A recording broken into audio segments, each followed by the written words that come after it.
Ang kanigo mga congressman, kaning uban nga mga wandiha karon nga atat na atat kaayo. Kibaw na sila unsay confidential funds. Kibaw na sila unsaon pag gamit ang confidential funds. Pero mupatigbabaw gina ang ilang pagpamulitika kay para gyud nga si Sara Duterte ilagyong ipabagsak yun nila. Ilagyong ibagsak ang mga Duterte. So mayong adlaw kanatong tanan, welcome back sa atong channel. So daghan kayong salamat mga par sa inyong pagsuporta. And then sa ako ang mga viewers nga wala pa naka-subscribe, palihog kog subscribe mga par para ma-update mo sa akong mga i-upload nga mga video reaction. So karon mga par, ato ning buhaton og reaction kaning tulo ka intel sa Israel nga nadakpan nga to sa Iran mga par. Tulo ka intelligence sa Israel ang nahibaw-an sa Iran ug karon ilahang gibitay. Ingon ana kalisod ang kinabuhi sa usa ka intel mga par. Kay once nga may baw-an ka, ang imong kinabuhi ana buhis buhay na.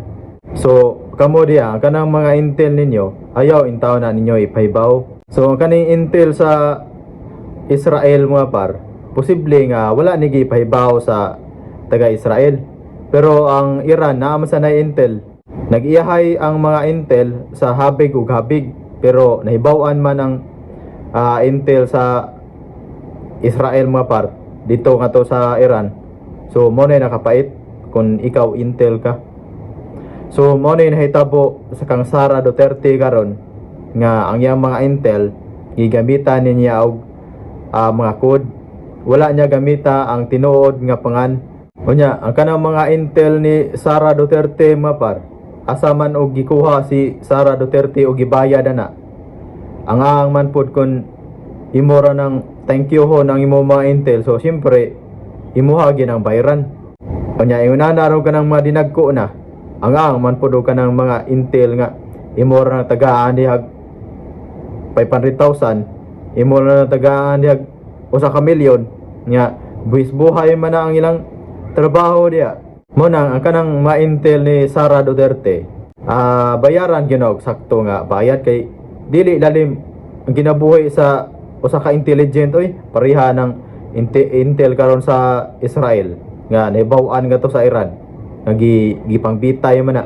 Unya kanang mga intel ni Sara Duterte karon asa man siya gikuha og gipangbayad ana, di adto siya makuha sa iyang confidential funds. Unya ang mga uban sa mga congressman kay nang duda sa nila naapot sa ilang utok sad nga hugaw sa gayo nga ang confidential funds ni Sara gigamit unya gigamitan og code. Normal ra kana mga par nga ang imong intel nimo imo ginagamitan og code.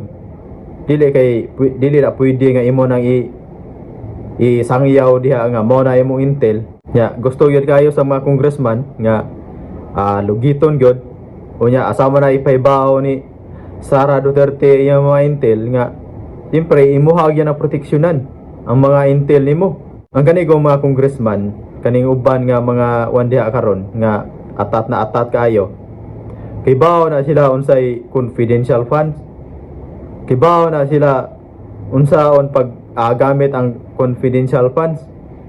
Pero mupatigbabaw gina ang ilang pagpamulitika kay para gyud nga si Sara Duterte ilagyong ipabagsak yun nila. Ilagyong ibagsak ang mga Duterte. Asa magumutuo nga kanang ilagyong ipa-impit si Sara kay gigamit kuno ang confidential funds gibolsa kuno nya nang kwarta kuno na sa mga katawhan ug luoy kuno kayo mga katawhan kuno. Asa mo kumutuo ni ana nga sila mismo kibaw sila anay kay kana sila mismo kana mga congressman nana sila yung mga confidential funds kibaw na sila unsaon paggamit pareha ng kuan karon nga ng intelligence sa kuan Israel. Spy sa Israel nga nahibaw-an man nga to sa Iran nga intelligent nila sa gikan sa Israel di nasakpan di gibitay ay nakapait ya. Wete in taong luya. Buhis buhay in taon ng kinabuhi ang mga intel intan buhis buhay in tao na mga par. Dili na pwede nga imora ng thank youhon. Dili pwede nga hatagan na nimo pila ka libo lang. Kay buhis buhay kinabuhi ang nakataya ni ana. Kay bugo kayo ang usa ka politiko. Bugo kayo ang usa ka opisyal nga naay confidential funds nga gigamit niya para sa iyang mga intel, pero ang iyang mga intel iyang gibulgar ang tinuod nga pangan. Kana nga politiko mapar bugo kayo na nga klase sa officials. Prangka-prangka lang ang istorya. Bugo kayo na tinuod mga par. Wala na sila kaluoy sila mga intel. Kay nagtuo man sad guning ubang mga congressman mga par, kaning uban nga mga senador diha nga ubang mga official sinha nga nang saba kayo sig atat-atat anang baba sige balik-balik ng impit ni Sara Duterte. Nagtuo magyud sila kani mga taong uban gud nga wala gyud kahibaw unsa ng confidential funds. Nagtuo maguni sila mga par kung ang tanang mga tao sa Pilipinas masud na gyud sa ilang bulsa. Pero wala kahibaw sila nga ang mga tao sa Pilipinas purti na mga bright pa na nila mga par. And then daghan kayong salamat mga par sa inyong suporta. And palihog og subscribe para ma-update mo sa atong mga i-upload nga mga video reaction.